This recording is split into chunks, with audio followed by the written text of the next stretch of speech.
കൊണ്ട് തിന്മയെ തോൽപ്പിക്കുക എന്നതാണ് ഏറ്റവും പ്രധാനപ്പെട്ട ഒന്നാണ്. ഈ സദ സമൂഹത്തിൽ നന്മയുടെ പ്രതീകമാണ്. നന്മ കൊണ്ട് തിന്മയെ തോൽപ്പിച്ചതിന്റെ പ്രതീകവുമാണ്. അതായത് ചിത്രം അങ്ങനെയാണല്ലോ കാണുന്നത്. ഈ സദ ചിത്രം കുതിരപ്പുറത്ത് നിന്നുകൊണ്ട് കയ്യിലിരിക്കുന്ന കുന്നം കൊണ്ട് വ്യാഴിയെ കൊല്ലുന്ന ചിത്രമാണ്. ഇന്നലെ ഞാൻ പള്ളിയുടെ പ്രദക്ഷിണത്തിൽ ഇങ്ങനെ താമസിച്ച പ്രദക്ഷിണത്തിന്റെ ചില വശങ്ങളൊക്കെ കാണാൻ വേണ്ടിയായി. മുമ്പിലൊരു കുതിരയും അതിനകത്ത് സാധാരണ വലിയ ഇമ്പോർട്ടാണ്. കയ്യിലൊരു കുന്നമുണ്ടാകും. പക്ഷെ വ്യാഴിയെ കണ്ടില്ല. പാലയെങ്ങാണ്ട് വെച്ചിട്ടുണ്ടോ എനിക്ക് അറിയാറില്ല.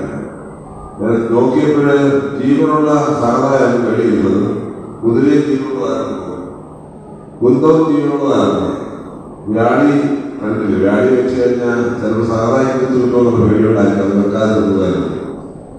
എന്തായാലും നമ്മൾ അങ്ങനെയൊക്കെയുള്ള ട്രാവലോയും മറ്റു കാര്യങ്ങളൊക്കെ ഇഷ്ടംപോലെ ചെയ്യുന്നുണ്ട്. അത് നല്ല കാര്യം, ഞാനതിൽ എതിർത്ത് പറയുന്നില്ല. പക്ഷെ അതിനപ്പുറമായി തിന്മയെ നശിപ്പിക്കുവാനായി എങ്ങനെ പോരാടിയോ അത് നമ്മുടെ ജീവിതത്തിന്റെ ഭാഗമാക്കി മാറ്റാനായി കുറഞ്ഞ പക്ഷം ഒരു ശ്രമമെങ്കിലും നടത്തുക എന്നതാണ് ഈ പെരുന്നാളുകളുടെ അർത്ഥമാകുന്നത്. നന്മയ്ക്ക് അതിൽ നിശ്ചയിക്കരുത്, ഒട്ടും അതിൽ നിശ്ചയിക്കരുത്. We not put any boundary line to നന്മ, വിർച്യൂസ്, ഗുഡ്നസ്. നന്മയ്ക്ക് ഒരു കാരണവശാലും അത് നിശ്ചയിക്കരുത്. നമ്മുടെ ഈ വക്കീലൊക്കെ പോയിരിക്കുന്നു, അവർക്ക് പറയാൻ പറ്റില്ല. രാഷ്ട്രീയ നേതാക്കന്മാരൊക്കെ സാധാരണ, പ്രത്യേകിച്ച് ക്രിസ്തീയ രാഷ്ട്രീയ നേതാക്കന്മാരൊക്കെ ഇങ്ങനെ പറയാം, നോമ്പൊന്ന് കഴിയട്ടെ ബാക്കി അങ്ങനെ പറയാം. ഞങ്ങൾ തിരുമേനിമാരും ഇങ്ങനെ പറയാറുണ്ട്, ഈ നോമ്പൊന്ന് തീരട്ടെ ബാക്കി ഞങ്ങൾ തീർക്കുക എന്ന് പറഞ്ഞാൽ നോമ്പ് കാലത്ത് നന്മയും പിന്നെ തിന്മയും ആകാം. നന്മയ്ക്ക് നമ്മൾ അതിൽ നിശ്ചയിക്കുക. ഈ put a boundary line to goodness എന്നുള്ളതാണ്. അങ്ങനെ നിശ്ചയിക്കാനായിട്ട് ക്രിസ്ത്യാനികളായ നമുക്ക് പറ്റില്ല. നന്മയ്ക്ക് എപ്പോഴെങ്കിലും അത് നിശ്ചയിച്ചാൽ അതിന്റെ അർത്ഥം തൊട്ട് പിന്നാലെ വീട് പോകും എന്നതാണ്. അക്ഷരീയമായിട്ട് താഴെവിടുന്ന കഥയാണ് ഞാൻ പറഞ്ഞത്. ആധ്യാത്മിക ജീവിതത്തിൽ വീഴ്ച സംഭവിക്കുന്നതിന് പ്രധാനപ്പെട്ട കാരണം നന്മയെ മറന്ന് തിന്മയിലേക്ക് നാം പോകുമെന്നതുകൊണ്ടാണ്. നന്മയ്ക്ക് നാം അത് നിശ്ചയിക്കുന്നതുകൊണ്ടാണ്. അത് നിശ്ചയിക്കാനും പാടില്ല. Whenever we put a boundary line to goodness, we will fall into evil. കുഴപ്പത്തിലാണ് ഉറപ്പാണ്. ഇവിടെ മാപ്പിളത്താൻ കുഴപ്പത്തിലാണെന്ന് ഞാൻ വിചാരിക്കും. ഞാൻ പൊതുവെ പറയാം, നമ്മുടെ ഇടയിൽ ധാരാളം ആളുകൾ കുറച്ച് നേരം നന്മയും വേറെ കുറച്ച് നേരം നന്മയും അങ്ങനെ ഇരിക്കുന്നുണ്ട്.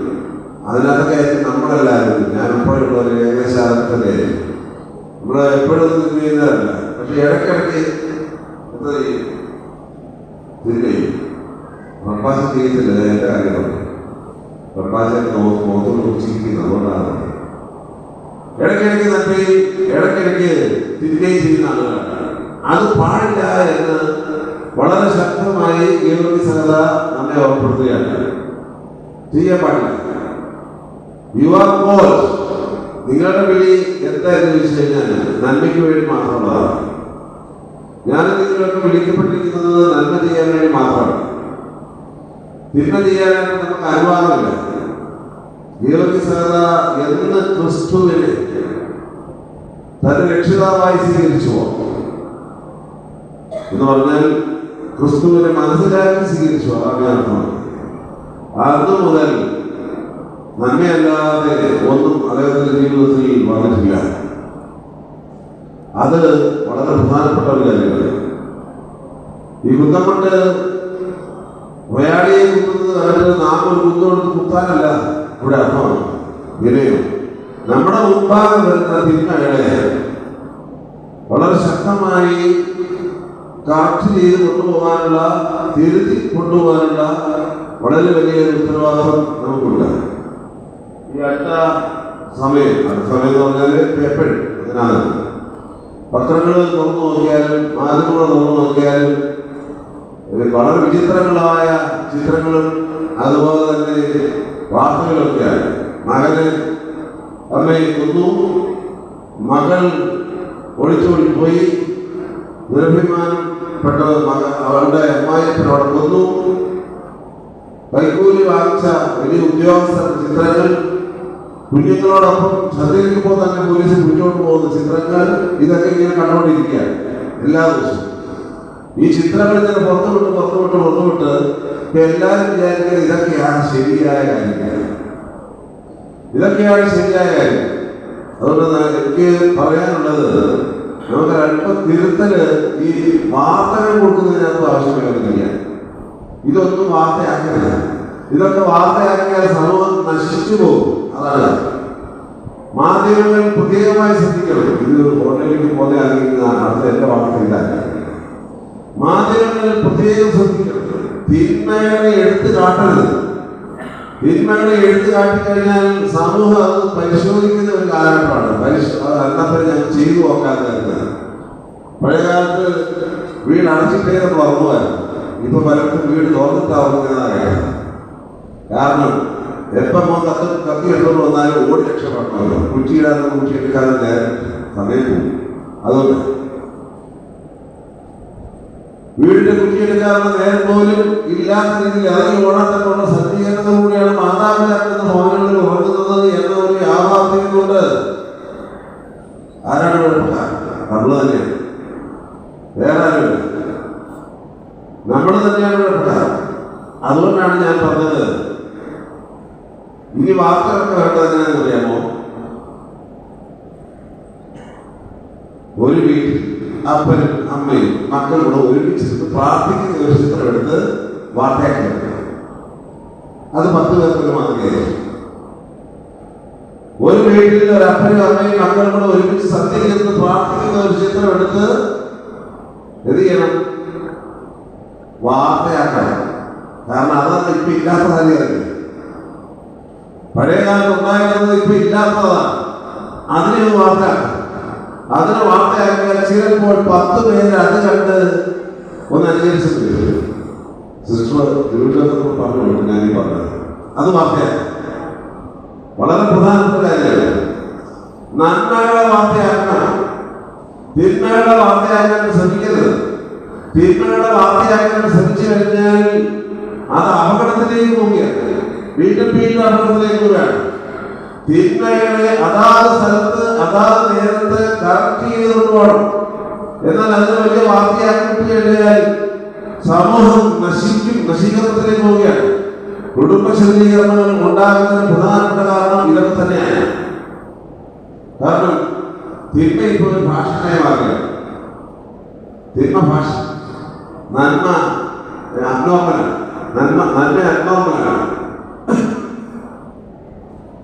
യുവതി സമുദായത്തെ പ്രത്യേകമായി ഓർക്കുമ്പോൾ നമ്മുടെ മനസ്സിലുണ്ടാകേണ്ട പ്രധാനപ്പെട്ട ചിന്ത അതായിരിക്കും. രണ്ടാമതൊരു ചിന്ത കൂടി പറഞ്ഞ് ഞാൻ അവസാന പ്രശ്നമാണ്. രണ്ടാമത്തെ ചിന്ത, നന്മയുള്ളവർക്ക് നേരുള്ളവർക്ക് പ്രതിസന്ധികൾ ധാരാളം ഉണ്ടാകും. അതിന് യാതൊരു സംശയമില്ല. നന്മയുള്ളവർക്ക് പ്രതിസന്ധികൾ ധാരാളം ഉണ്ടാകും. നേരുള്ളവർക്ക് പ്രതിസന്ധികൾ ധാരാളം ഉണ്ടാകും. അത് സാമൂഹിക ജീവിതത്തിലായാലും സമാജ ജീവിതത്തിലായാലും കുടുംബ ജീവിതത്തിലായാലും ഒക്കെ കാണുന്ന കാഴ്ചയാണ്. നന്മയുള്ളവർക്ക് നേരിടുന്ന പ്രതിസന്ധികൾ അത് ധാരാളമാണ്, കുറവൊന്നുമല്ല. യുവതി സമുദായ പ്രതിസന്ധി മാത്രമേ ഉള്ളായിരുന്നു. യുവതി സമുദായ ആരുടെ നാമത്തിൽ നന്മ ചെയ്യാൻ തുടങ്ങിയോ ആ ക്രിസ്തുവിന് പ്രതിസന്ധി മാത്രമേ ഉള്ളായിരുന്നു. കഴിഞ്ഞ ആഴ്ച അല്ലെങ്കിൽ ആഴ്ച ഇവിടെ ആശാഴ്ച ഉണ്ടായിട്ടാണെന്നില്ല. നമ്മളിവിടെ ആശാഴ്ച ഉണ്ടായിരിക്കുന്നില്ലല്ലോ. ആശാഴ്ച ഉയർപ്പ് വരെ ആശാഴ്ച നടത്തി. ഉയർപ്പ് വരെ നടത്തിയില്ല, ദുഃഖ ശനിയാഴ്ച വരെ. ദുഃഖ ശനിയാഴ്ച വരെ ആശാഴ്ച നടത്തി. 7 ദിവസം കഷ്ടപ്പാടുകളെ കുറിച്ച്, യാതനകളെ കുറിച്ച്, വേദനകളെ കുറിച്ച്, പ്രതിസന്ധികളെ കുറിച്ച് ഒക്കെ ഇങ്ങനെ വർണ്ണനകൾ നടത്തി ഇങ്ങനെ പോയി. ഏറ്റവും കൂടുതൽ പള്ളിയിൽ പോയത് ആ സമയത്താരല്ലോ. വെള്ളിയാഴ്ചയെങ്കിൽ എല്ലാവരും രാവിലെ വൈകിട്ട് വന്ന് പാടിക്കാണ്. ഞങ്ങൾ കാഴ്ചകളേറ്റം ധന്യനാഥ പാടിയാണ്. എത്ര പ്രാവശ്യം പാടി ഇല്ലേ? 7 ദിവസവും പാടി. ഞായറാഴ്ച സന്ധ്യ മുതൽ ഓശാനയുടെ സന്ധ്യ മുതൽ ദുഃഖശനിയാഴ്ച വിശുദ്ധ കുർബാന വരെ ആ പാട്ടിൽ ഇങ്ങനെ പാടിക്കൊണ്ടേയിരുന്നു. യാതനകളെയാണ്. ആരുടെ യാതനകൾ? ക്രിസ്തുവിന്റെ യാതന. ക്രിസ്തുവിന്റെ യാതനകളെ കുറിച്ച് പാടി പാടി പാടി നാം ഇങ്ങനെ പോയി. ഒറ്റ ദിവസമാണ് എന്ന് പറയുന്നത്, യേശു ക്രിസ്തു ഉയർത്തും. അവൻ സത്യമായി ഉയർത്തും. 6 ദിവസം കെട്ടുതലാണെങ്കിൽ 7-ാം ദിവസമാണ് ഉത്ഥാനമുള്ളത്, മഹത്വമുള്ളത്. അത് നാം മനസ്സിലാക്കാൻ പഠിക്കണം. എപ്പോഴും മഹത്വം ഉത്ഥാനം വേണമെന്ന് പറഞ്ഞ് എടുത്തു ചാടി മുന്നോട്ട് പോയി കഴിഞ്ഞാൽ ചിലപ്പോൾ കഥ മാറും, വീണ്ടും പോകും. മുമ്പേ പറഞ്ഞതുപോലെ ഗീതകി സഹത ഇവിടെ അച്ഛൻ്റെ നേതൃത്വത്തിലാണ് വയറ് പാടി. ഏതൊക്കെയും കഴിഞ്ഞപ്പോഴേ പാടിയ ചക്രക്രമീത ഏകണ്ടെ എന്താണ് ഗീതകി മുറിവ് കൂടുന്ന ആളാണ്. മുറിച്ചാൽ മുറിവ് കൂട്ടുന്ന ആളാണ്.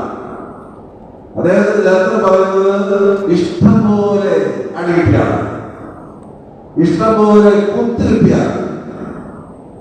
വണ്ടി ഇരുമ്പ് ചക്രം ദേഹത്തിലൂടെ കടത്തിവിട്ടാണ് എന്ന് പറഞ്ഞാൽ എങ്ങനെയൊക്കെ മുറിക്കാമോ അങ്ങനെയൊക്കെ തുണ്ടതുണ്ടമായി മുറിക്കപ്പെട്ട ആളാണ്.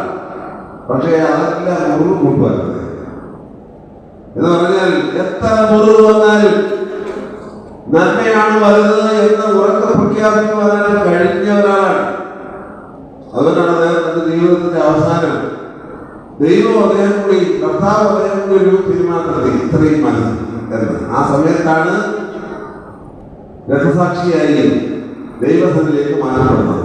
രക്തസാക്ഷിയാകുന്നതിന് അദ്ദേഹം ദൈവത്തോട് പ്രാർത്ഥിച്ചു, എന്റെ നാമത്തിൽ ആരെങ്കിലും അത് നിന്നോടത്തിൽ ചോദിച്ചു കഴിഞ്ഞാൽ അദ്ദേഹം കൊടുത്തേക്കരുത്. എന്റെ നാമത്തിൽ ആരെങ്കിലും അത് നിന്നോടത്തിൽ ചോദിച്ചാൽ നീ അവർക്ക് കൊടുത്തേക്കരുത്. ഇവർക്ക് അവസാനം പ്രാർത്ഥിച്ച പ്രാർത്ഥനയുടെ ചുരുക്കമാണ് ഞാൻ പറഞ്ഞത്. എന്റെ പേര് പറഞ്ഞുകൊണ്ട് നിന്റെ മുമ്പാകെ വന്ന് ആരെങ്കിലും നിന്നോടത്തിൽ ചോദിച്ചാൽ കൊടുത്തേക്കണേ എന്ന് ഇവർക്ക് അവസാനം പറഞ്ഞു. ഇതാണ് ഞാൻ പറഞ്ഞത്. പൗലോസ്ലീഹാവ് എപ്പോഴും പറയാറുണ്ട്, നേര് നിരയെ വരികയുള്ളൂ. സഭാവിഷയത്തിലാവും. ഇപ്പോഴും അത് തന്നെയാണ് എന്റെ വിശ്വാസം. സമൂഹം മുഴുവൻ മത്സരക്ക് എതിരെയിരിക്കുമ്പോഴും നേരെ എന്നുണ്ടെങ്കിൽ അത് നിരകി വരും. വെള്ളിയാഴ്ച ഉയർത്ത, വെള്ളിയാഴ്ച ക്രൂശിച്ച സത്യം ഞായറാഴ്ച ഉയർത്തെന്ന് പറഞ്ഞു. അങ്ങനെ തന്നെ സംഭവിച്ചു. അതുകൊണ്ട് സഭാ വിഷയത്തിലായാലും നമ്മുടെ വിഷയത്തിലായാലും നേരെ നിരകി വന്നുകൊള്ളും എന്ന് ഉറച്ചു വിശ്വസിക്കുവാനായി സത്യവിശ്വാസത്തിന് സാധ്യമാണ്. കള്ളം പറഞ്ഞാൽ സാധ്യമാക്കില്ല. ചിലർക്ക് ഈ ആൾക്കാരെ പ്രേരിപ്പിക്കാൻ വേണ്ടി സോഷ്യൽ മീഡിയയിലൂടെ അല്ലാതെ ഇല്ലാതെയൊക്കെ തെറ്റായ വാർത്തകളെ പഞ്ചസാരയിൽ പൊതിഞ്ഞ് ഇങ്ങനെ കൊണ്ടുകൊണ്ടിരിക്കുന്നതാണ്. നല്ല പഞ്ചസാരയിൽ പൊതിഞ്ഞ് അതൊക്കെ ആധ്യാത്മികമായി തകരും. എന്നാൽ സത്യം സത്യമായി എഴുന്നേറ്റ് വരും. അത് പഠിപ്പിച്ചത് ക്രിസ്തുവാണ്. ക്രിസ്തുവിന്റെ വിശുദ്ധന്മാരാണ്. പരിശുദ്ധനായ ഗീവർഗീസ് സഹോദരനാണ്. ഗീവർഗീസ് സഹോദരൻ ഈ ദേവാലയത്തിന്റെ കാവൽപിതാവായി നിൽക്കുമ്പോൾ